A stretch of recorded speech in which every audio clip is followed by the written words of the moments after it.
One of the reasons God shows you his power in prayer is so that he can hear you say, the Lord, he is God. Dr. Tony Evans says when your world's falling apart, the best place to put it back together is on your knees. The boss is not God. The people putting pressure on me, they're not God. The Lord, he alone is God. This is The Alternative Broadcast, featuring the timeless biblical teachings from the archives of Dr. Tony Evans. Prayer is often where we talk to God about what we want. But today, Dr. Evans talks about the benefits of paying more attention to what God wants as he teaches us an important lesson about prayer. Let's join him in 1 Kings chapter 18, verse 30. I am certain some of you saw on television this phantom magician who was unveiling the secrets of how these tricks, illusions are done. People floating in air and people disappearing and things that you look and you say, how they do that? But here we have this masked man, because he didn't want to be identified, who was going to give the tricks of the trade. Well, he came on and I was astounded to see him unfold the way these magicians do this magic. The one that grabbed me the most was the disappearing elephant. How do you make an elephant disappear? And I said, now this one I've got to see.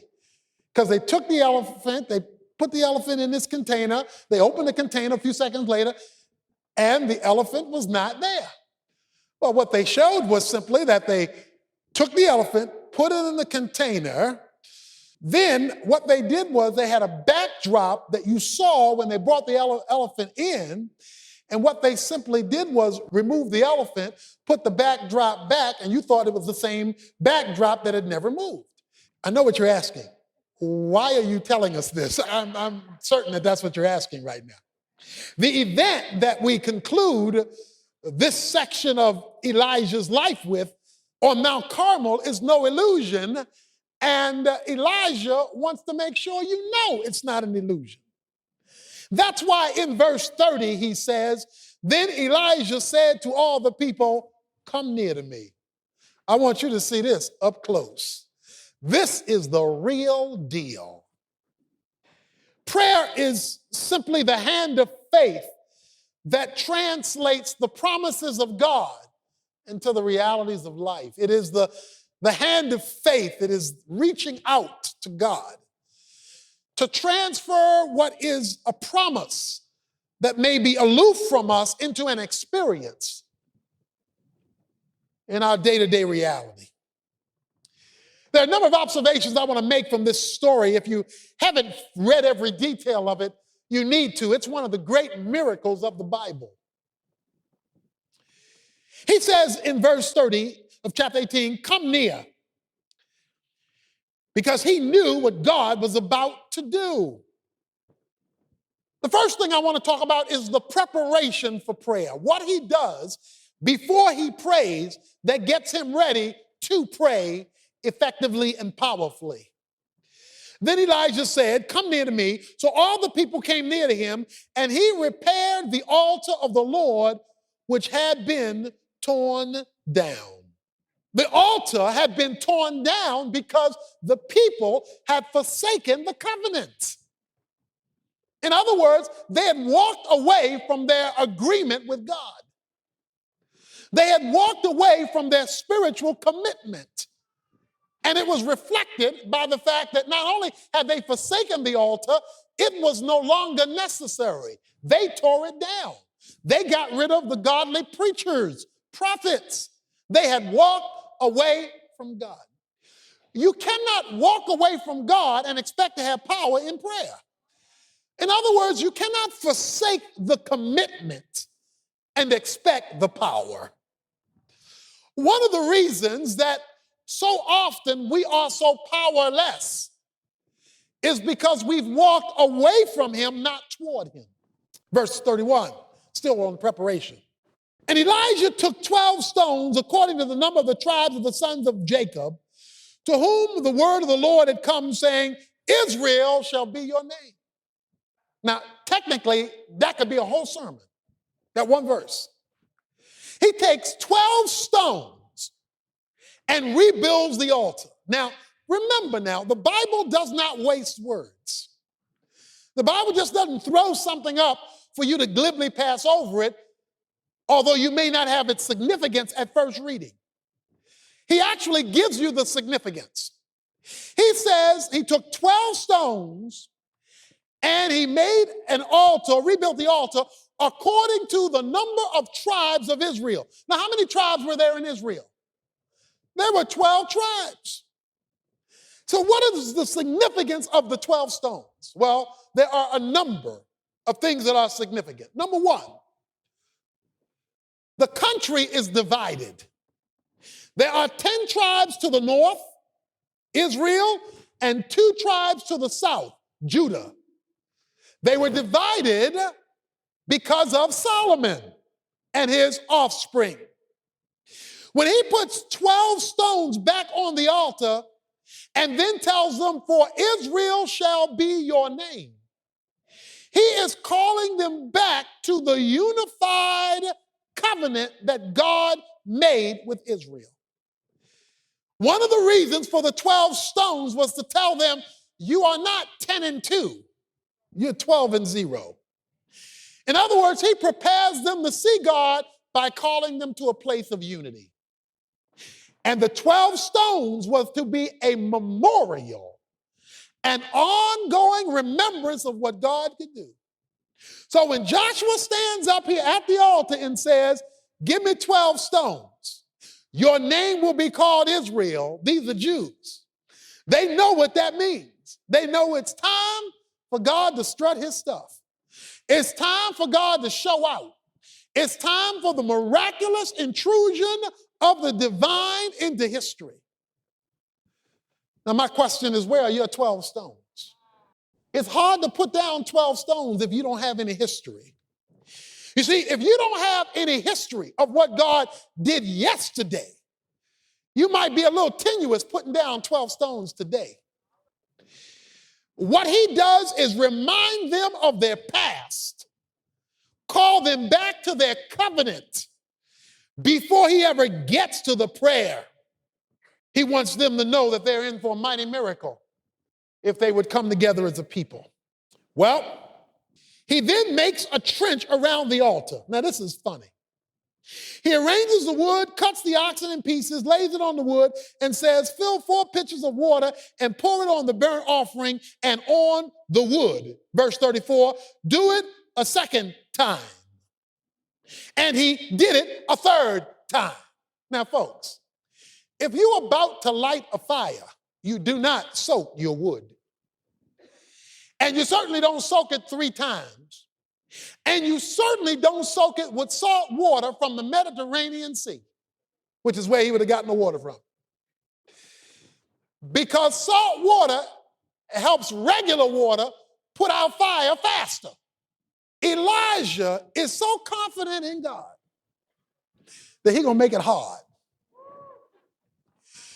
He's going to make it harder. He's going to make it more difficult. You can't make something too hard for God.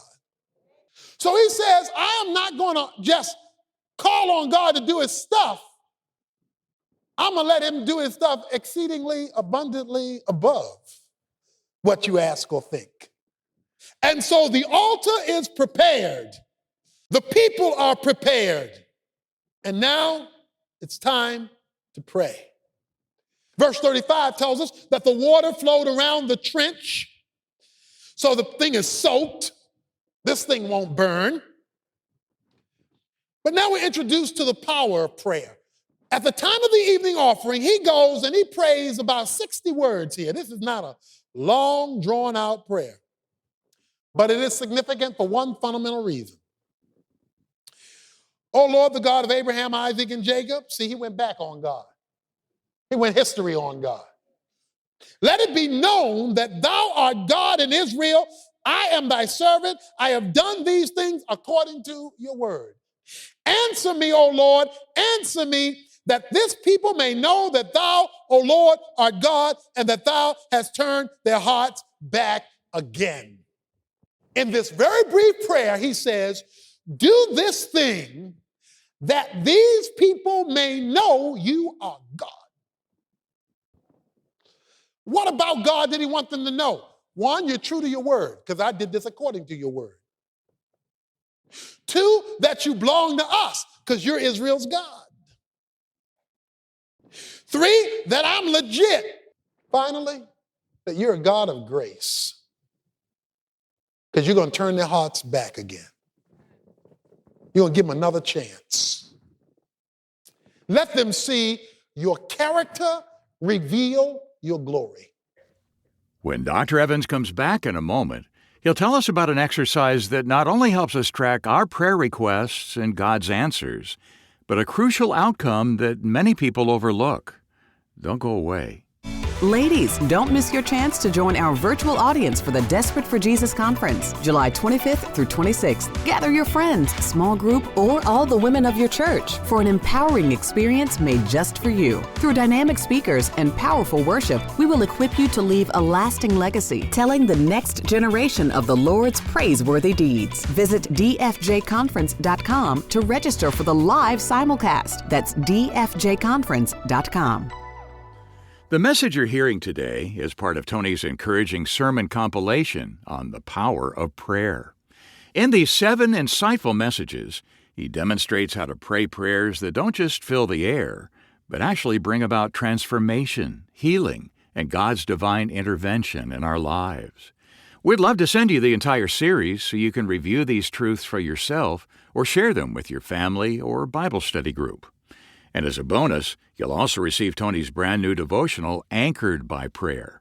In it, he offers practical help for praying with confidence, even when words are hard to find, and shows how the Holy Spirit empowers and guides your prayers for greater impact.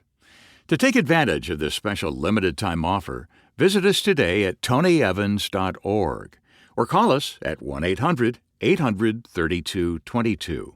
That's online at tonyevans.org or by phone at 1-800-800-3222. Well, right now, let's get back to Dr. Evans with more of today's message on prayer. Let me give you a little exercise you might want to try in your own prayer life that you might see his power.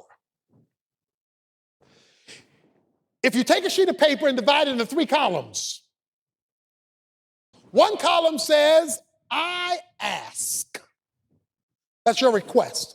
What do you want God to do? Second column, his answer.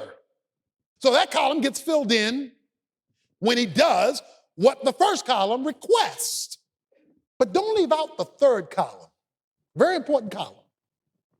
Because the third column simply says his benefit. If what you ask, he does, what will he get out of it? Usually our concern is only related to our question. But God does not respond with his power only because of your need and your request. That's one reason. But he also responds to your request based on what will give him greater glory. And so, it says in verse 38 that the fire of the Lord fell. But you know it was the Lord's fire, because look at verse 38. And consumed the burnt offering. I accept the sacrifice. Now that would be enough right there. I could go home with that one. I could say we won. God's fire falls, swoon. No more sacrifice, swoon. No more wood, swoon. No more stone, and then collects the dust. Now that's too bad. And then, he not through. Then laps up the water. There is no question this is God. Sometimes God will put you in situations so that you know the only way you got out of this one is it was God.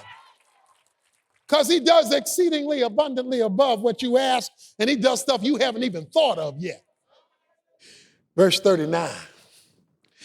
And when all the people saw it, they fell on their faces and said, the Lord, he's God.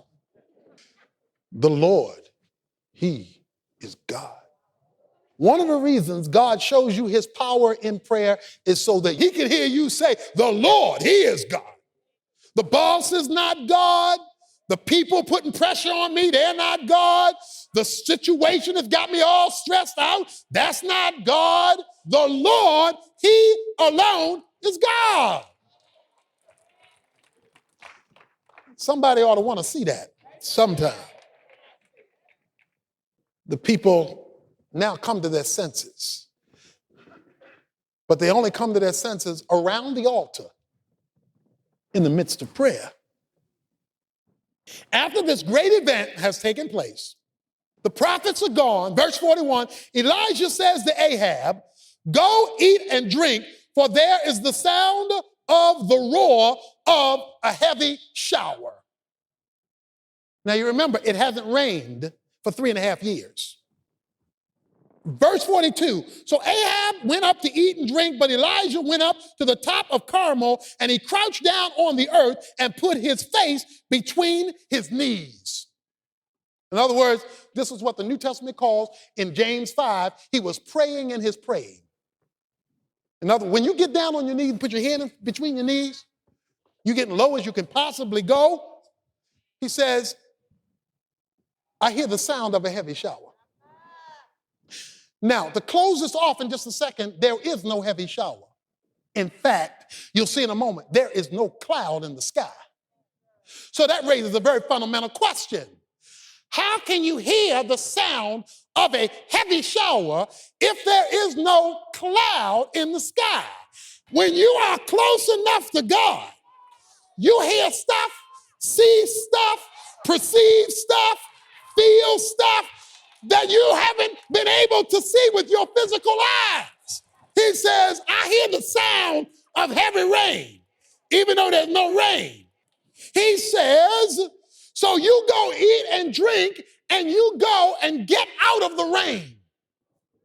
How do you bridge the gap between what you know or believe that God is doing that you can't see and the actual doing of it? He says, I hear the sound of heavy rain, so let me go get on my knees. There is a great principle of prayer here, that prayer is given to us by God to connect us with what he is already planning to do before we started praying. I will answer before you call. Now, where did he get that idea? He got that idea from chapter 18, verse 1, where God told him, I will send rain. But he didn't know when God was going to send rain until he finished this, and the Spirit of God made it real to him. Now's the time. And so the story is getting ready to end, but it ends on this is a good one. I like this. He prays, crouches down on his knees. He prays sincerely, humbly. And he said to his servant, go up now, look toward the sea. Go tell me if you see any storms coming this way. Somebody missed that. Somebody didn't see that. Go look toward the sea and see if you see a storm. You see, he prayed expecting to see something. Many of us pray but don't go looking. We pray because it's a habit, not because we expect something to happen. He prayed in faith, that is, he prayed expectantly, go look. The servant came back and said, no, there's no storm, it's a clear day, there's nothing. And he said, go back 7 times. Now here's a great principle. How long do you pray till you get an answer? This is how long you pray. You pray till you get an answer. You assume that if God hasn't said no, if he says no, you stop praying. And if he hasn't said yes, then you must assume he said wait. If you're praying for a yes and you haven't heard a no, you keep praying. You keep praying because God is working all things together for good. So he did not get an answer the first time. He told his servant, keep looking. Keep looking, because I hear something. It's way out there, can't see it, but I hear something. And it came about. Here it is, folks. At the seventh time, behold, a cloud as small as a man's hand is coming from the sea. Little cloud. Now, you know how big a cloud is, the size of a man's hand? A cloud that big. Huh? Little cloud. Like could have been a duck flying or something. He's a little cloud is just kind of coming in. He said, go up and say to Ahab, prepare your chariot, go down so that the heavy shower does not stop you. It's coming in. Because when you know what God says and you've talked to God about it, you don't have to see the whole thing. A little something will do. You don't have to see everything. All you have to do is see a little something. Yeah, a little something, that's all. He said, that's all I need to see. All I need to see is God is moving in my direction. Tell Ahab, get in his chariot and go so that he doesn't get caught in the rain. Now watch the close. So it came about in a little while. You don't know how long it's going to take for God to move, but when he moves, he moves. In a little while, that the sky grew black with clouds. Did you see that shift? We went from one cloud the size of a man's hands to a black sky. So now we got bad weather conditions. We got a meteorological report. And there was heavy shower, and Ahab rode and went to Jezreel. But look at verse 46. Oh, it's sweet.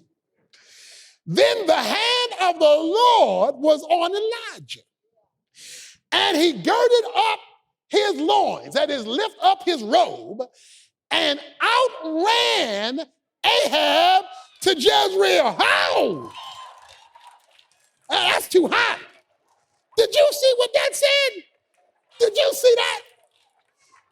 Listen, folks, let me tell you something what prayer will do.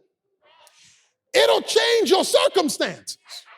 It was dry, and now it's going to be wet. But let me tell you what else it'll do. It'll change you. My man has to run 18 miles, and he is having to compete with a horse-drawn chariot. Do you know how fast horses run? I think Isaiah put it this way in chapter 40. They that wait upon the Lord will get new strength. They will mount up with wings like eagles. They will run. I said they will run and not get weary. They will walk and not faint. He gives you new strength. He gives you the ability to run when you were going to quit, to keep going when you were going to throw in the towel. He gives you the ability to keep on keeping on so that you outrun your enemy and anybody helping them, even if they're fast as horses. And all that happened because he prayed. He went into God's presence. Somebody ought to say glory. When you hear that God can do mighty things in the life of his people. Dr. Tony Evans, wrapping up a message from his current series, The Power of Prayer. Now remember, the full-length version of all 7 lessons in this collection is being offered through tomorrow as our thank you gift when you make a contribution to help support this ministry. And as an added bonus, along with the audio series, we're also including a copy of Tony's brand new devotional book, Anchored by Prayer. Learn how to pray boldly and effectively and deepen your walk with God. Just visit tonyevans.org or call our resource team at 1-800-800-3222 to make your donation and request your copies. Again, that's tonyevans.org or call 1-800-800-3222. As the old saying goes, how much you get of God depends on how much He has of you.